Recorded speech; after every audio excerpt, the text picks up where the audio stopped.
সম্মানিত দর্শক শ্রোতা মণ্ডলী, এতদিন ধরে আপনারা হয়তো বা আমার মুখে আমার ভয়েসে আপনারা কিছু ছন্দ শুনেছেন।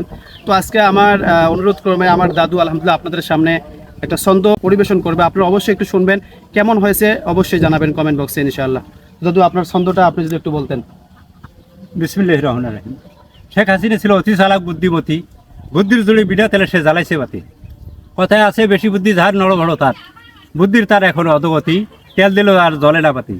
এই নেত্রী ছিল রাক্ষসনীয় হনুমান, গোপন ছিল তার এই নাম, মানি লোকের সে রাখেনি মান। মুন্সির মৌলানা ধরে নিয়ে যায় জেলখানায়, জেলখানায় এবার দিল তালা দেয়নি যাবিন।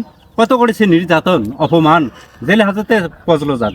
রায় দিয়েছে নর বিচারের বিচারপতি, কত লোকক দিয়েছে ফাঁসি। 41 সাল পর্যন্ত করিয়া আসা, পল্লীর শিমড়ের দশা। কিসের লোভে কার হুকুমে তুই করলি গুলি, তোর কি দয়া মায়া হইল না? শত শত মায়ের কোল করেছিস খালি, এই মা বাবার চোখে শুধু পড়ছে পানি। পুত্র শোকে তাদের চতুর্দিকে অন্ধকার হাহাকার।